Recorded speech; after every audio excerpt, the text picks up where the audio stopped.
Shalom, povo de Deus! Tudo bem? Graças a Deus, estamos aqui juntos mais uma vez e pela graça do nosso Deus, a gente tem esse tempo maravilhoso, diário, para a gente louvar o nosso Deus, a gente colocar diante dele as nossas petições e a gente compartilhar da palavra, se alimentar da palavra de Deus. Isso é uma maravilha, isso tem sido um tempo de refrigério para a gente. Vamos orar? Vamos começar esse tempo tão bom em oração e depois a gente vai louvar o nosso Deus. Pai de misericórdia, nós queremos te adorar, Deus, te bendizer, porque o Senhor é bom, a tua misericórdia dura para sempre e o Senhor está no nosso meio, Deus. O Senhor tem derramado da tua graça, nos alimentando espiritualmente, recebendo a nossa adoração. Mas, Pai, a gente quer te pedir mais. Aviva-nos, Deus. E que a palavra de hoje, assim como cada oração, assim como o tempo de adoração, sirva para isso, para nos tornar cada vez mais vivos na tua presença santa. Então a gente te entrega, Pai, tudo o que a gente está fazendo aqui, Deus. E a gente tem uma expectativa grande que o Senhor se agrade disso. No nome de Jesus. Amém. Amém, povo de Deus. Vamos adorar esse Deus maravilhoso. E logo depois que a gente adorar, a gente vai compartilhar a palavra dele. Bênção demais. Pra te adorar, ó Rei dos Reis, foi que eu nasci, ó Rei Jesus. Meu prazer é te louvar, meu prazer é estar nos átrios do Senhor. Meu prazer é viver na casa de Deus, onde flui o amor.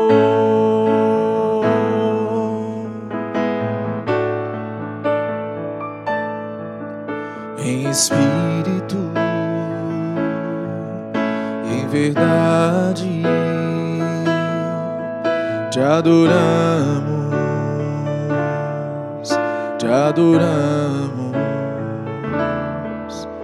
em espírito,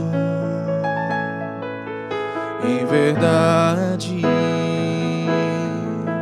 te adoramos,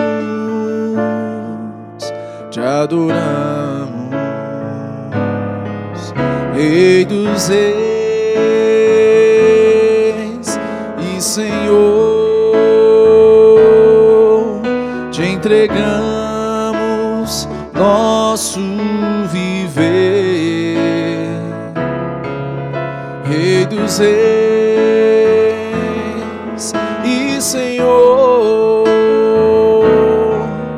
te entregamos nosso viver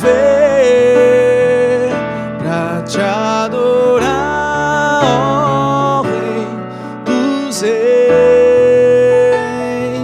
Foi que eu nasci, ó Rei Jesus. Meu prazer é te louvar, meu prazer é estar nos átrios do Senhor. Meu prazer é viver na casa de Deus, onde flui o amor. Pra te adorar, ó Rei dos Reis. Foi que eu nasci, ó Rei Jesus. Meu prazer é te louvar, meu prazer é estar nos átrios do Senhor. Meu prazer é viver na casa de Deus, onde flui o amor.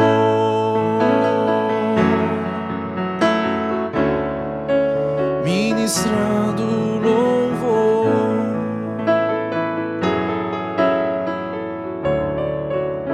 onde flui o amor.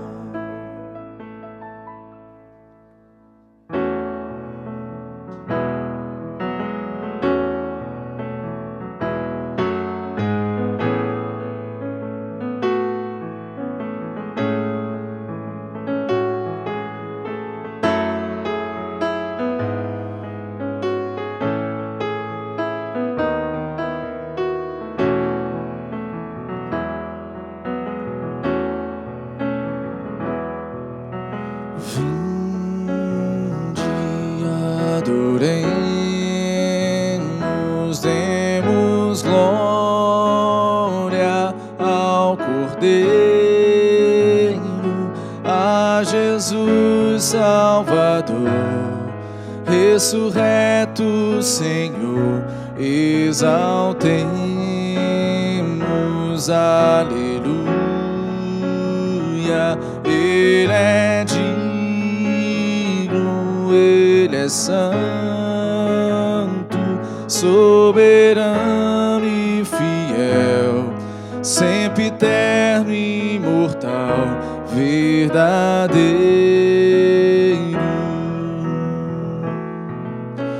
Bendito seja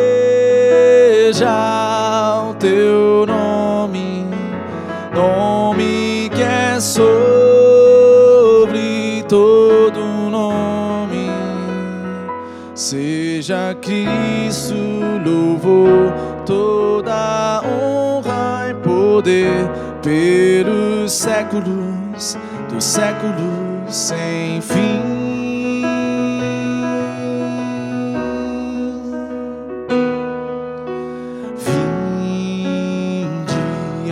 Adoremos, demos glória ao Cordeiro, a Jesus Salvador, ressurreto Senhor, exaltemos, aleluia. Ele é digno, Ele é santo, soberano e fiel, sempre eterno e imortal, verdadeiro. Bendito seja o teu nome, nome que é sobre todo nome. Seja Cristo louvor, toda honra e poder pelos séculos dos séculos sem fim.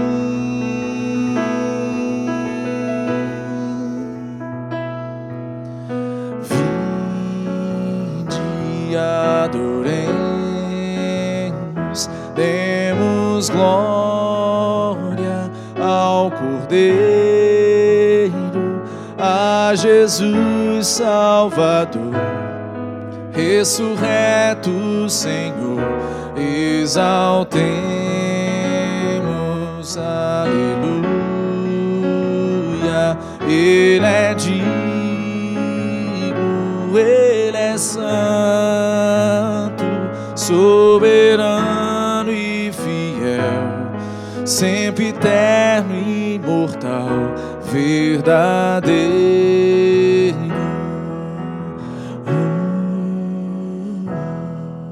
Bom demais, povo de Deus. Que o Senhor continue nos abençoando, falando com a gente através da adoração e recebendo o nosso louvor, a nossa súplica que sobe aos céus na forma de música. Isso é bênção demais para a gente. Vamos compartilhar da palavra de Deus hoje? Hoje a gente está começando mais um livro da Bíblia, que é o livro de Juízes. E esse livro de Juízes, ele tem contrastes muito marcantes, não é?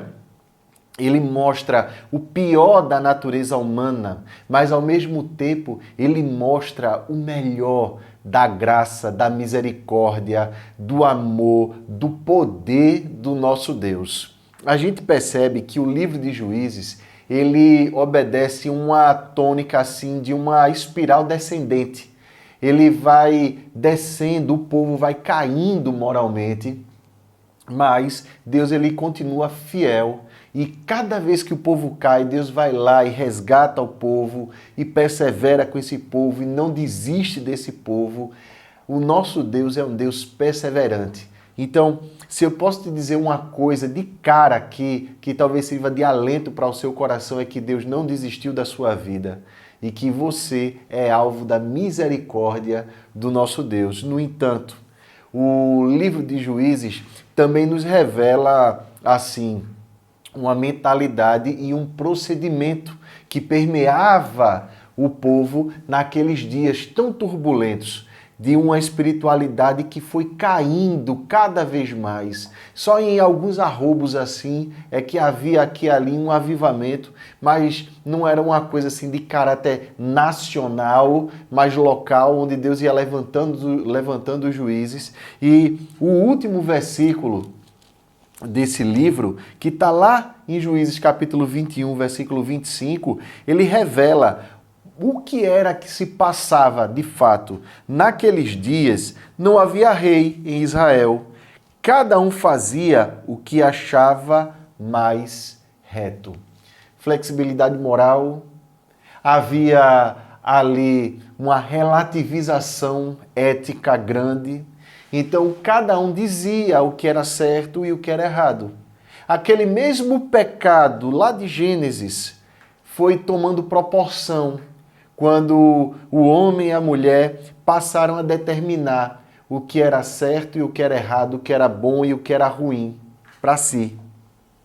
E, ao mesmo tempo, eles colheram as consequências disso. Assim como aqui no livro de Juízes, eles também colheram as consequências de tudo aquilo que eles granjearam, daquilo que eles semearam para si.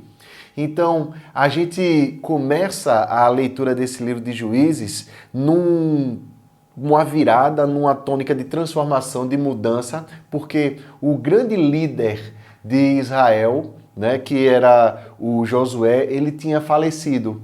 Não havia alguém que assumisse o lugar ali de Josué. No entanto, esse povo, ele se reunia não debaixo de uma bandeira nacional, eles se reuniam sob o altar do nosso Deus. Essa é a cola que une esse povo. Essa era a forma desse povo se manter unido. Era nisso que o povo deveria prosperar e perseverar para que a vontade de Deus fosse feita. Então a gente vai começar essa leitura e a gente vai perceber que, apesar da morte de Josué, o povo continua a vida. E parece que o clima inicial do livro de Juízes é um clima assim muito bom, né? De obediência a Deus e de vitória sobre aquilo que Deus tinha mandado eles fazerem, que era o quê? Exatamente, conquistar a terra prometida. Eles tinham passado pelo deserto, tinham atravessado o Rio Jordão, tinham conquistado Jericó, ou seja, eles tinham colocado assim uma ponta de lança, eles já tinham se inserido na terra prometida, mas agora era o momento deles conquistarem. Vamos ver o que foi que deu certo e o que foi que deu errado. Por que deu certo, por que deu errado? E o que é que isso tem a ver com a gente nos dias de hoje? Porque de repente você pode pensar, é um livro histórico, até de uma saga da gente ler e achar assim muito empolgante. Tem uma dramaticidade gigantesca. No entanto, a palavra de Deus ela é viva e eficaz. Então ela produz aplicações importantes que a gente leva para o nosso dia a dia. Ela não simplesmente narra fatos, mas ela coloca para a gente princípios que, quando não obedecidos, eles têm um poder gigantesco de, através dessa desobediência, a gente corromper a nossa vida, o nosso caminho, né? Então, vamos à leitura do primeiro versículo até o versículo 10. Depois da morte de Josué, os filhos de Israel consultaram o Senhor. Olha, uma coisa muito boa. Dizendo, quem dentre nós primeiro subirá aos cananeus para pelejar contra eles? Respondeu o Senhor, Judá subirá. Eis que nas suas mãos entreguei a terra.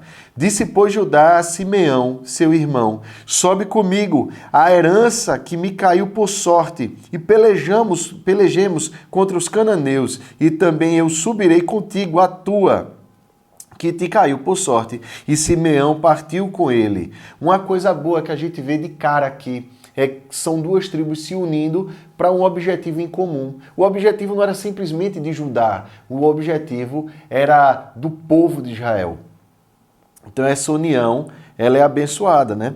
Então, subiu Judá, e o Senhor lhe entregou nas mãos os cananeus e os ferezeus, e feriram deles em Bezeque 10.000 homens. Em Bezeque encontraram Adoni-Bezeque e pelejaram contra ele, e feriram aos cananeus e aos ferezeus. Adoni-Bezeque, porém, fugiu, mas o perseguiram, e prendendo, lhe cortaram os polegares das mãos e dos pés.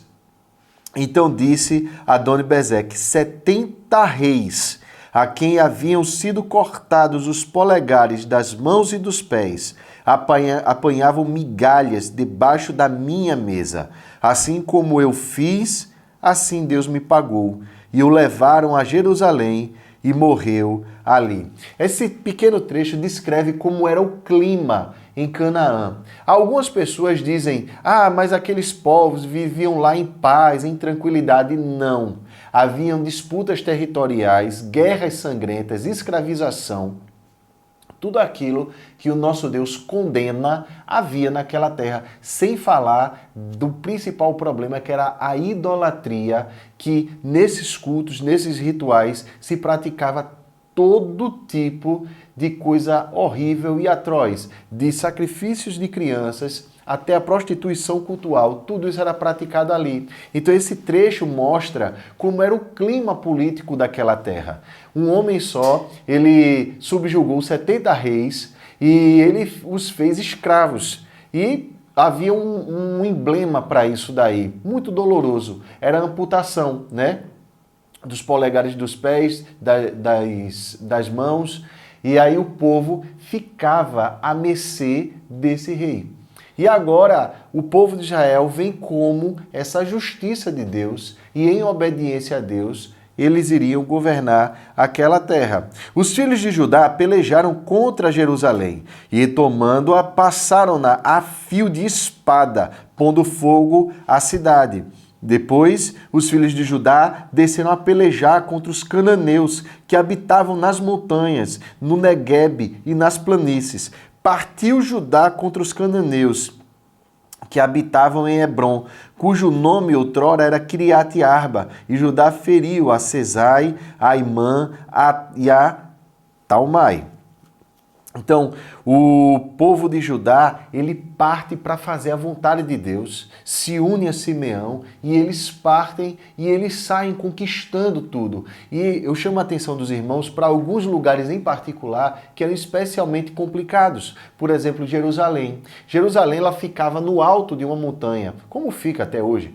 E então, era um lugar de difícil acesso, não era fácil de subjugar o lugar. Então o povo de Judá, mesmo assim, com toda a coragem e defendendo ali a vontade de Deus, ele vai e ele conquista. Da mesma forma em Hebrom, que era outra região complicada, e ele sai conquistando tudo dali. Eles partem na vontade de Deus.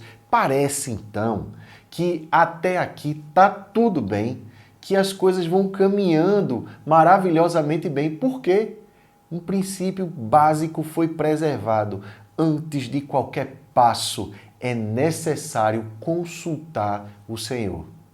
Antes de se fazer qualquer coisa na vida da gente, nós devemos consultar ao nosso Deus. Ao mesmo tempo que temos que ter a humildade suficiente para não bancar de exército de um homem só e entender que nós podemos contar com a ajuda de irmãos, de pessoas. De repente existem desafios grandes e que Deus coloca a gente para ombrear com a gente. Que coisa maravilhosa a gente romper com o individualismo dos nossos dias e a gente juntos sair para um bem comum, para a santidade.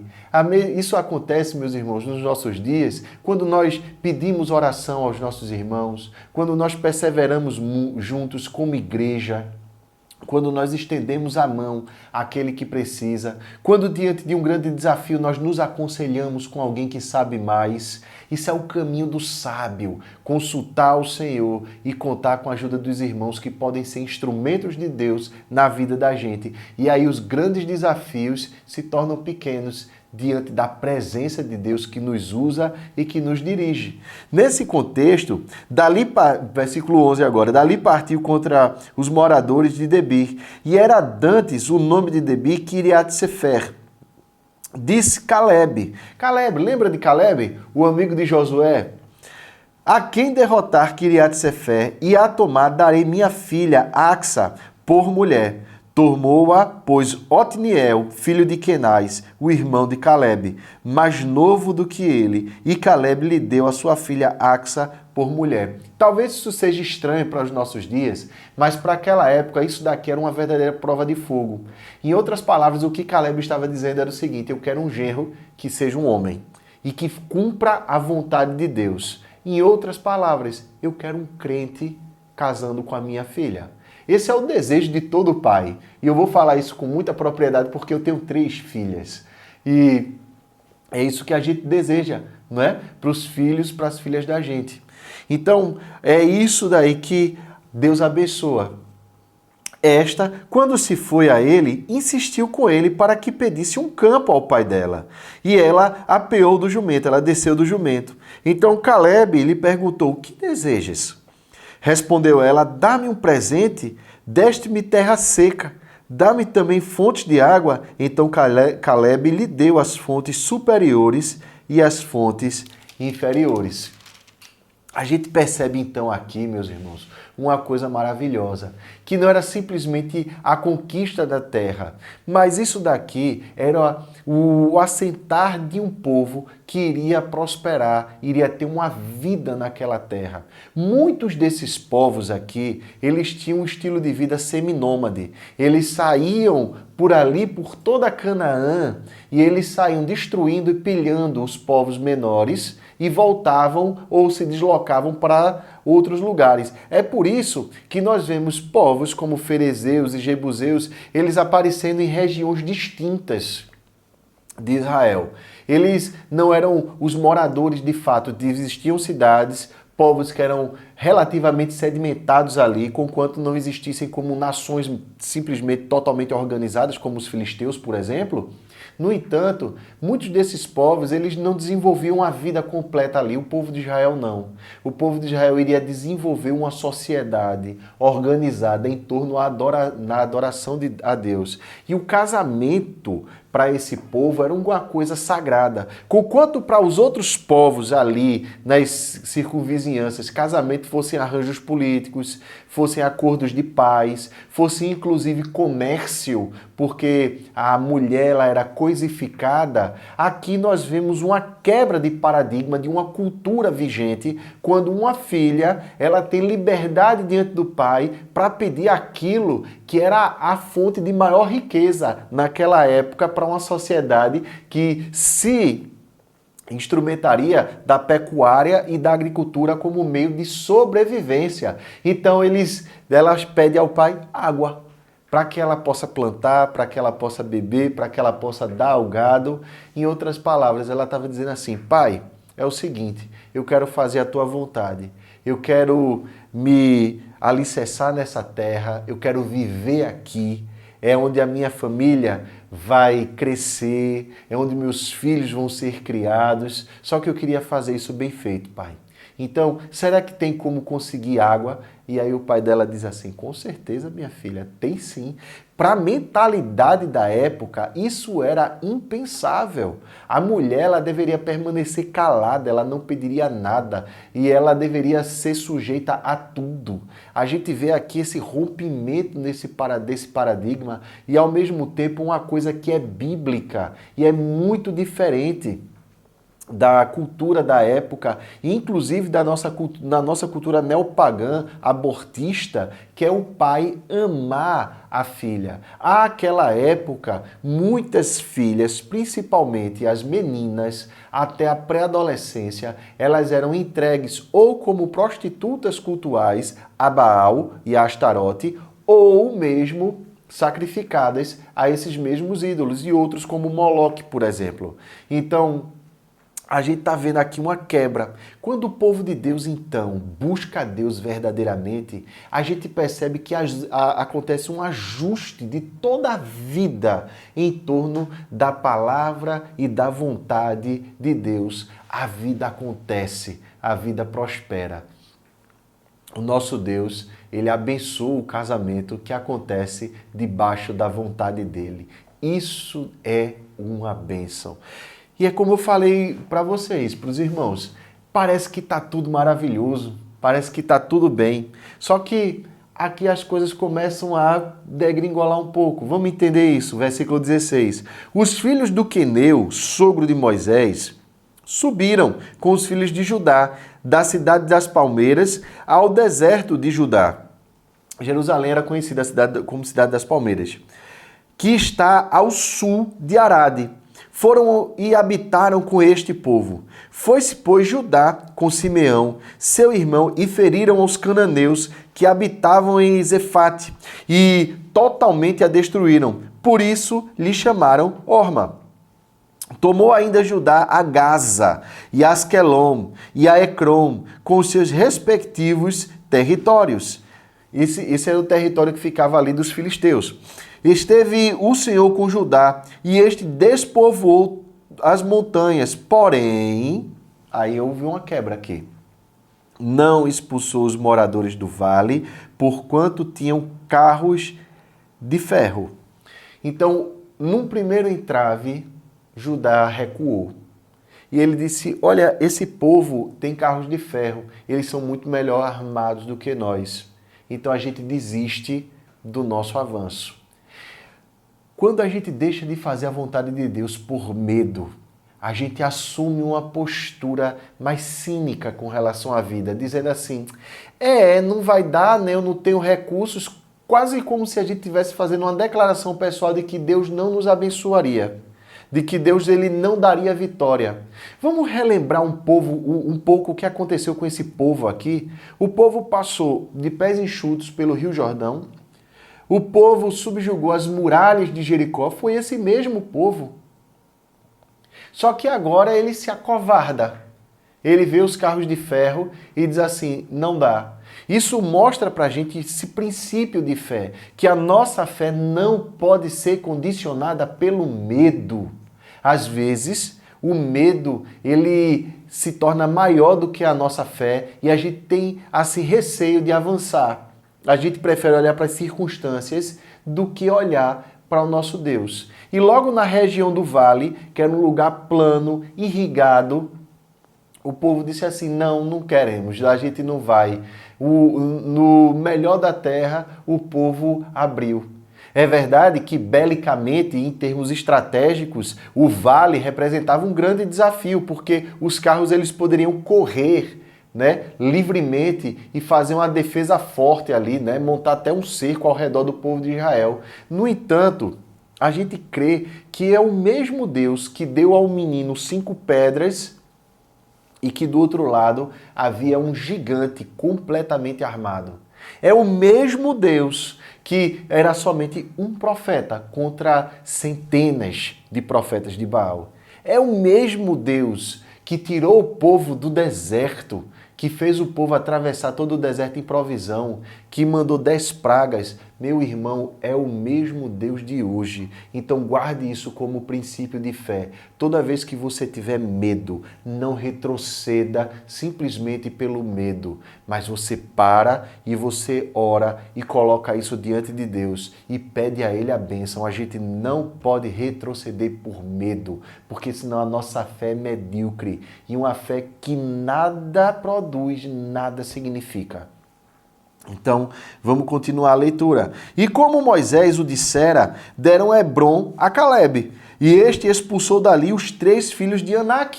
A gente vê, por outro lado, Calebe expulsando os filhos de Anak, os 3 filhos de Anak. Quem seriam esses? Os 3 filhos de Anak eram 3 gigantes. Anak era um gigante e os 3 filhos dele eram gigantes. Lembra que era falado desde quando o próprio Calebe, ele era muito jovem, que as pessoas daquela terra eram gigantes e que, aos olhos deles, o povo de Israel era como gafanhotos. Mas Calebe tem medo disso? Não. Calebe parte para cima. E olha, Calebe não era nem um menino mais aqui, viu? Calebe já era um senhor, mas ele parte para cima. Então, a nossa fé, quando a gente olha para Deus verdadeiramente, a gente se enche de coragem. E vale ressaltar que os filhos de Enaque não eram simplesmente os 3 indivíduos pessoalmente, mas era a casa deles, era o povo deles, não é? que eles estavam defendendo. Porém, aí vem outro porém, os filhos de Benjamim não expulsaram os jebuseus que habitavam em Jerusalém. Antes, os jebuseus habitam com os filhos de Benjamim em Jerusalém até o dia de hoje, ou seja, até a redação desse livro, o povo habitava, né? Subiu também a casa de José contra Betel, e o Senhor era com eles. A casa de José enviou homens a espiar Betel, cujo nome antes era Luz. Vendo os espias um homem que saía da cidade, lhe disseram: mostra-nos a entrada da cidade, e usaremos de misericórdia para contigo. Mostrando-lhes ele a entrada da cidade, feriram a cidade a fio de espada, porém aquele homem e toda a sua família deixaram ir. Então, perdão, irmãos, se foi ele à terra dos heteus, e edificou uma cidade, e lhe chamou Luz. Este é o nome até o dia de hoje. Então a gente vê o seguinte cenário aqui. Os filhos de Benjamim preferiram um convívio pacífico com os jebuseus. Deus ele foi categórico e ele disse: conquiste toda a terra. Os filhos de José, que na verdade era a tribo de Efraim, né, que era a descendência aí de José, eles saíram para conquistar e abriram um pequeno precedente, deixaram uma família ali viva. A gente não tem registro se essa família se converteu, como foi o caso de Raabe. Quando Deus diz para o povo sair da terra, para aqueles outros povos sair da terra, existiam duas formas. Ou aqueles povos se converteriam a Deus, como foi o caso da família de Raabe, e outros egípcios que saíram com o povo de Deus lá do Egito, e ainda outros povos que aderiram a esse povo de Deus e foram se convertendo, ou de fato eles seriam expulsos. Então, a gente está vendo aqui que haviam pequenos precedentes que foram se abrindo. Pequenas negociações que foram se abrindo, pequenos arranjos que foram se abrindo. Quando a nossa fé ela encontra zonas de conforto, a gente está em perigo. Charles Spurgeon falou uma coisa maravilhosa. Ele disse assim: o diabo ele não quer destruir a sua fé. O diabo ele quer torná-la confortável.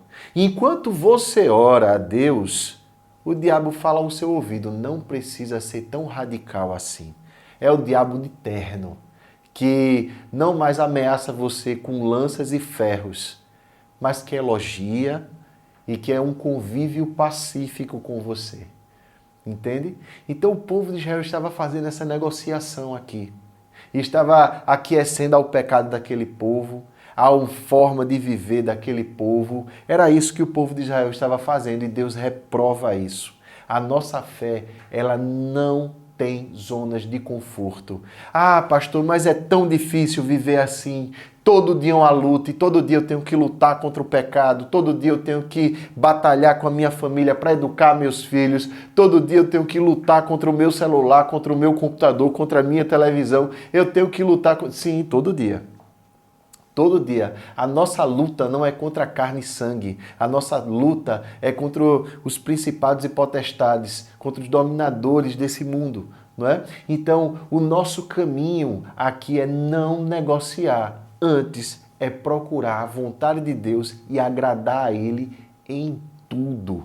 Ok? Versículo 27 continua dizendo: Manassés não expulsou os habitantes de Bet-Sean, nem os de Taanac, nem os de Dor, nem os de Ibleão, nem os de Megido, todas as suas todas com suas respectivas aldeias, pelo que os cananeus lograram permanecer na mesma terra. Quando, porém, Israel se tornou mais forte, sujeitou os cananeus a trabalhos forçados e não os expulsou de todo. Aí a gente tem outro problema.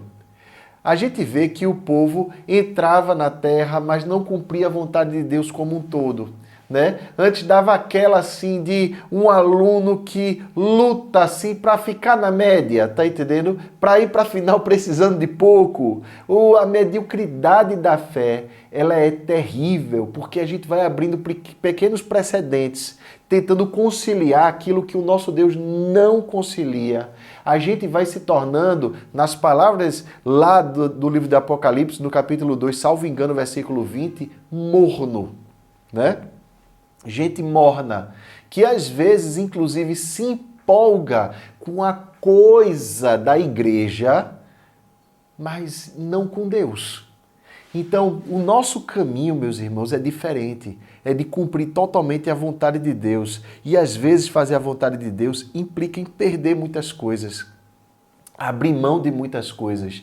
E aqui esse povo disse assim, olha, a gente tem aqui uma vantagem. Quando a gente se tornou mais forte, em vez de expulsar eles, a gente faz deles nossos escravos. O nosso Deus não queria isso.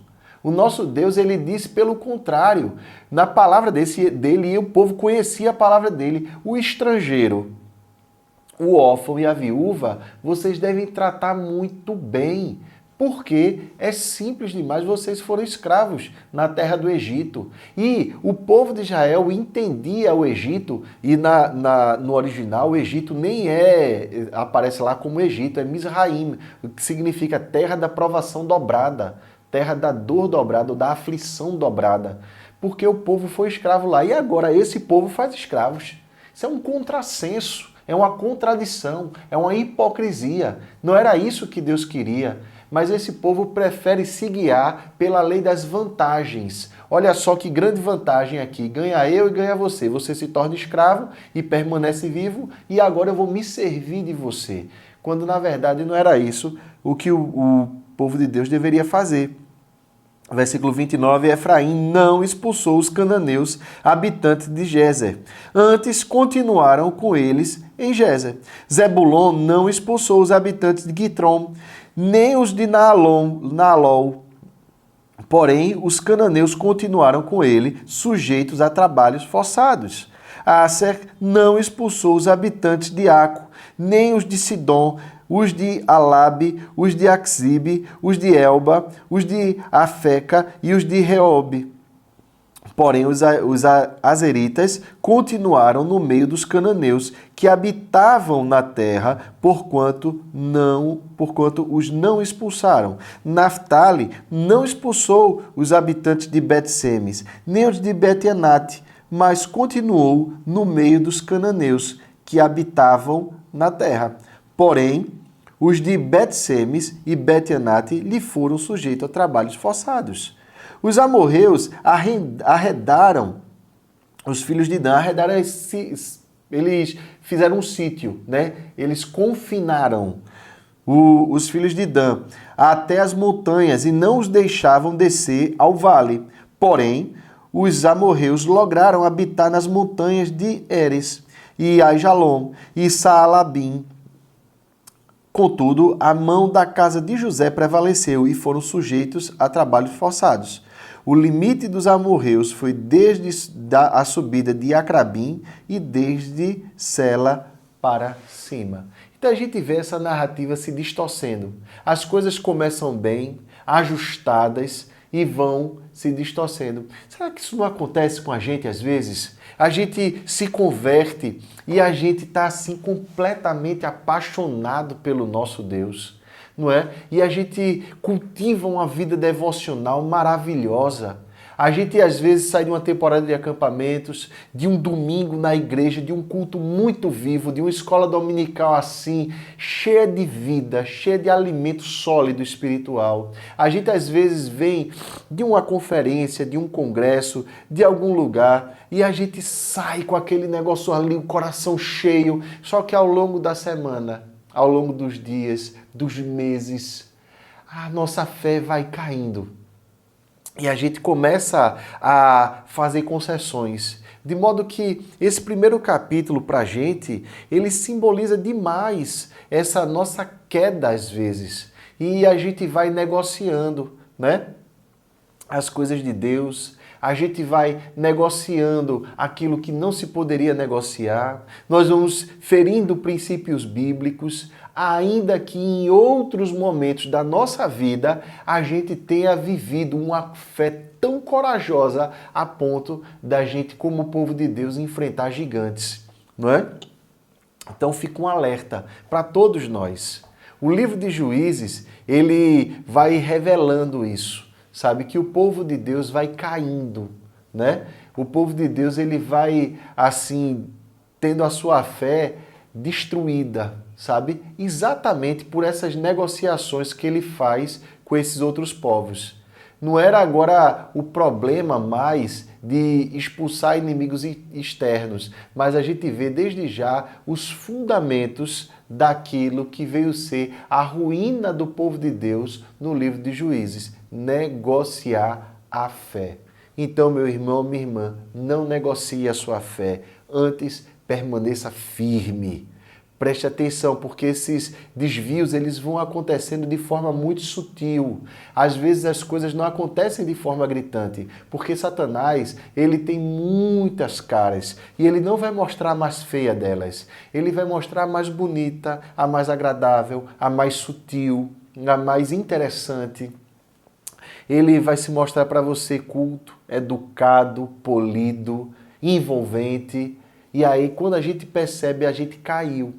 Então, esse é o momento. Talvez você esteja assistindo hoje esse negócio aqui e essa seja a sua grande oportunidade de você parar agora e dizer assim: como vai a minha fé diante de Deus? Eu tenho olhado somente para Ele ou eu tenho me desviado desse Deus para outros caminhos? É hora de voltar, meu irmão. É hora de buscar de Deus avivamento. É hora de buscar de Deus um coração arrependido. É hora de buscar de Deus um fortalecimento da fé. Amém, povo de Deus. Que Deus continue te abençoando. E a gente vai orar agora pedindo a Deus isso daí. Avivamento. Avivamento é diferente de empolgação religiosa. Avivamento é diferente de uma religiosidade meramente metódica. Avivamento é uma vontade de todo o coração de buscar a Deus. E esse Deus vai confrontar a gente. E a gente vai se arrepender de pecados. E a gente vai procurar a vontade dele. E a vida da gente vai se tornando mais leve. Talvez não mais fácil, mas com certeza mais leve. Porque a gente vai se enchendo de um fortalecimento grande desse nosso Deus que enche a nossa vida do Espírito Santo dele. Então vamos buscar disso. Vamos buscar isso agora com o nosso Deus. Pai, é isso que a gente quer, Deus, um coração avivado na Tua presença, Deus. Um coração, Deus, cheio de Ti, Deus, que não se desvia nem para a direita e nem para a esquerda, antes permanece firme, olhando para Ti, para as Tuas coisas, Deus, para o Teu reino. A gente quer pedir perdão, Pai, por todas as vezes que a nossa fé vai esfriando, que a gente vai deixando de fazer o que a gente deveria fazer e que a gente sabe que teria que fazer, mas em função de uma zona de conforto, de desculpas que a gente dá, de covardias que a gente tem, Deus, de negociações que a gente faz com o pecado, Deus, com a carne, de compensações que a gente de repente vai querendo, Deus, dizendo para o Senhor, mas eu estou fazendo isso, e dá desculpas para continuar com o coração frio. Então, tem misericórdia da gente, Deus, e continua nos enchendo, Pai, com Teu Espírito. Continua, Pai, preenchendo o nosso coração e a nossa vida, Pai, de Ti, meu Deus. Eu te peço por todo o povo, Pai, que congrega aqui na nossa igreja. O que nós precisamos de fato, Pai, é a Tua vida, Deus. O que nós precisamos verdadeiramente é da Tua palavra, Pai. O que precisamos verdadeiramente é do Teu Espírito Santo nos enchendo, Pai, a cada manhã, Deus. Então faz isso, Deus. E ao mesmo tempo, Pai, visita cada irmão, Pai, que assim como esse povo aqui estava num tempo de provação e fortalece a fé, Deus, dá coragem para um reto proceder na provação, no trabalho, Deus. Se existem pessoas enfermas, Pai, se existem gente, Pai, que está com relacionamentos rompidos, Pai, estremecidos na família, Pai, ou mesmo na igreja, Deus, ou em qualquer outro lugar, na vizinhança, meu Pai, eu te peço, meu Deus, que o Senhor, no nome de Jesus, Deus, dê assim um fortalecimento e mantenha essas pessoas firmes, para elas serem fiéis a Ti em todo esse proceder, Pai. E se perdão tiver que ser pedido, que se peça.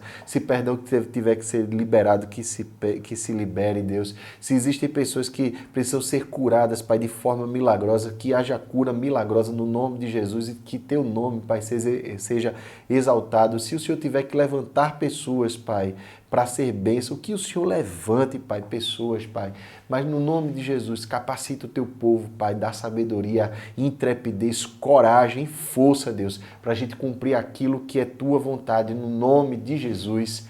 Amém. Amém, povo de Deus. Que Deus continue abençoando você, sua família e que Deus seja com todo o povo dele hoje e sempre. Bênção demais, povo de Deus. Deus abençoe. Tu és soberano sobre a terra, sobre os céus. Tu és Senhor absoluto.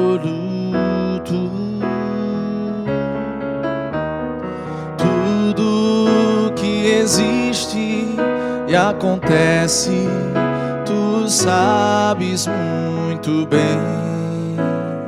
Tu és tremendo.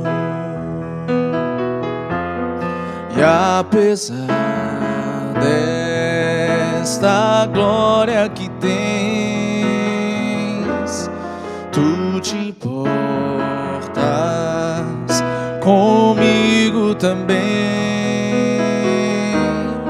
E esse amor tão grande eleva-me, amar-me a ti. Tu és tremendo. Cantemos, tu és soberano. Tu és soberano sobre a terra, sobre os céus. Tu és Senhor absoluto. Tudo que existe acontece, tu sabes muito bem. Tu és tremendo. E apesar desta glória, e apesar desta glória que tens, tu te importas comigo também. E esse amor tão grande eleva-me e amar-me a ti. Tu és tremendo. E apesar desta glória que tens, tu te importas comigo também. E esse amor tão grande eleva-me e amar-me a ti.